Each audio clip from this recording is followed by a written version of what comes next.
안녕하세요, 백지입니다. 이번 시간에는 중학교 1학년 과학 3단원 생물의 다양성에서 생물의 분류에 대해 한번 알아보도록 할게요. 생물의 분류의 목적과 방법입니다. 생물의 분류는 여러 가지 특징을 기준으로 생물을 무리지어 나누었다라고 보시면 되고, 목적은 생물 사이에 가깝고 먼 관계를 파악을 하고 생물 조사 및 연구를 하기 위해서다. 이를 통해서 우리는 그 생물의 조상을 조금 찾아낼 수 있는 길이 열렸다라고 보시면 되겠습니다. 그리고 생물 분류 방법에서는 두 가지가 있는데, 첫 번째는 인위분류입니다. 인위분류는 생물의 쓰임새, 서식지, 식성 등 인간의 편의에 따라 분류했다라는 것을 기억을 해주시면 되고, 그 이용 목적이나 편의 기준으로 분류를 하기 때문에 분류하는 사람에 따라 결과가 다르게 나타난다라는 것을 기억해 주셔야 됩니다. 그리고 두 번째는 자연분류입니다. 자연분류는 생물의 생김새, 속 구조, 그리고 한 살이 어떻게 살아가는지, 그리고 번식 방법, 호흡 방법 등을 생물이 가진 고유한 특징을 기준으로 잡았다라는 것이죠. 그렇기 때문에 그 생물 사이에 가깝고 먼 관계를 판단할 수 있다라는 것이죠. 그래서 여기 두 개 차이는 꼭 기억을 해주시면 좋겠습니다. 그렇게 했을 때 생물 사이의 관계를 한번 보도록 할게요. 생물을 분류할 때 두 생물이 얼마나 가깝고 먼지를 나타낸다라는 것인데, 대표적으로 상어와 고래를 봤을 때 상어는 아가미 호흡을 합니다. 아가미 호흡을 하는 친구들은 보통 어류에 해당되죠. 그리고 고래는 폐호흡을 하는데, 그 사이에 사람을 하나 떡하니 뒀더니 사람도 폐호흡을 하더라라는 것이죠. 이것을 봤을 때 고래와 사람의 어떤 조상이 폐호흡을 해서 분류가 됐다라고 볼 수가 있는 것이고, 그래서 고래는 상어보다 사람에 더 가깝다라고 볼 수가 있는 것입니다. 그래서 고래가 어류가 아니라 포유류라고 하는 증거는 첫 번째, 앞에서 봤듯이 폐호흡입니다. 그리고 새끼를 낳는다라는 것이죠. 고래는 새끼를 낳고 상어는 알을 낳는데, 새끼는 무엇이냐면 뱃속에서 다 자랄 때까지 품고 있다가 어느 정도 형태가 갖춰지면 그때 세상으로 태어난다라고 보시면 되는 겁니다. 그리고 꼬리를 위아래로 흔들어서 헤엄을 친다라는 것이죠. 그러면 상어는 어떻게 움직이냐? 상어는 좌우로 꼬리를 흔들어서 헤엄친다라고 보시면 됩니다. 그리고 목, 척추뼈가 7개가 있는데, 이거는 포유류가 가지고 있는 고유한 특징이다라고 보시면 될 것 같아요. 그리고 코로 숨 쉰다. 고래의 코는 어디 있나요? 우리가 알고 있는 고래 등에 물 뿜어져 올라오죠. 그 부위가 바로 고래의 코다라고 보시면 되죠. 이렇게 했을 때 생물 사이에 공통점이 많을수록 가까운 관계다라고 보시면 되겠습니다. 그리고 다음 페이지 보도록 할게요. 그리고 생물의 분류 체계입니다. 종이라는 것은 생물의 가장 기본이 되는 단위라고 생각하시면 되고, 여기서 기억을 하셔야 되는 게 뭐냐면, 종이라는 것은 자연 상태에서 번식 능력이 있는 자손을 낳을 수 있는 생물물이다라는 것을 기억을 해주시면 됩니다. 하지만 생물 생김새가 비슷하지만 같은 종이 아닐 수가 있다라는 것입니다. 한번 예를 보자면 말과 당나귀가 있습니다. 그 두 마리가 교배를 시켜서 노새라는 새끼를 낳았는데, 이 새끼는 자연 상태에서 번식 능력이 없다라는 것이죠. 그렇게 생식 능력이 없기 때문에 말과 당나귀는 같은 종이 될 수 없다라는 것이죠.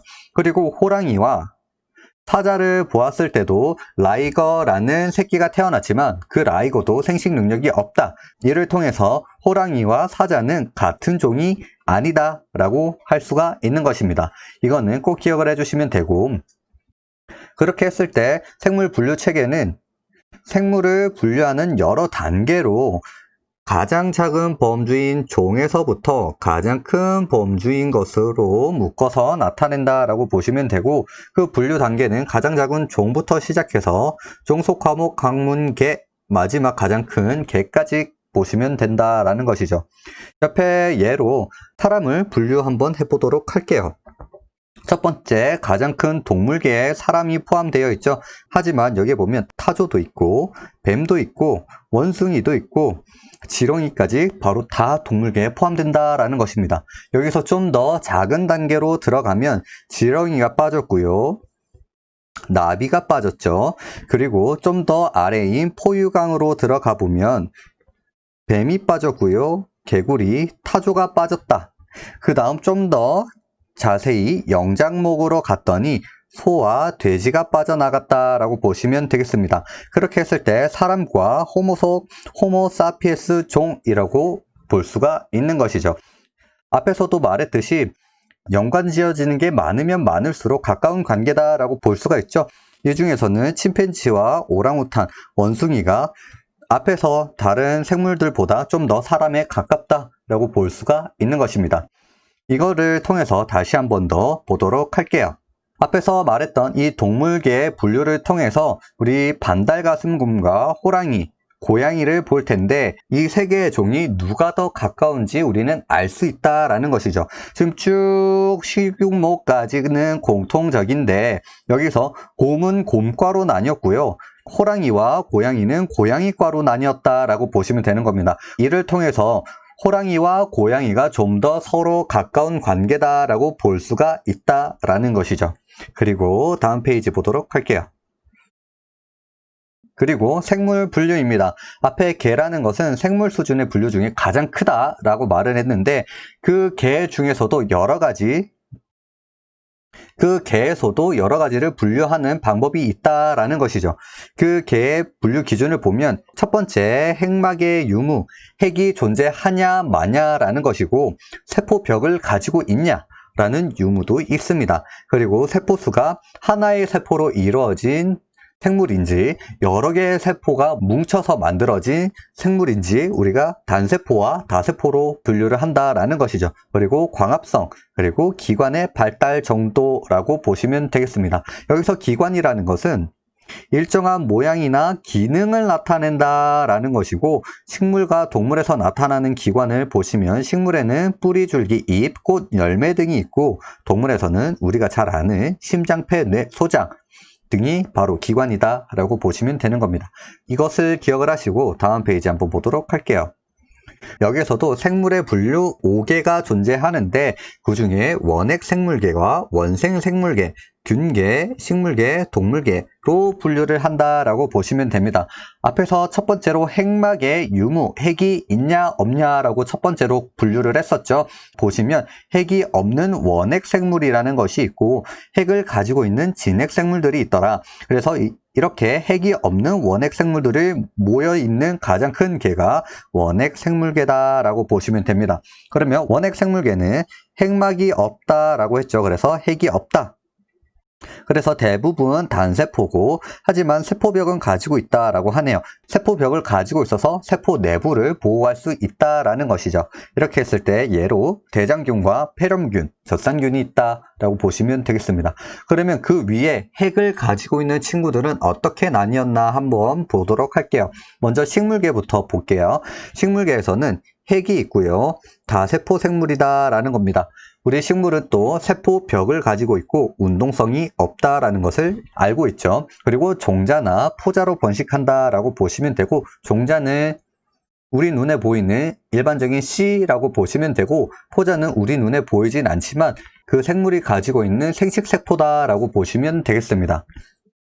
그리고 균계 보도록 할게요. 균계도 마찬가지로 핵이 있고요.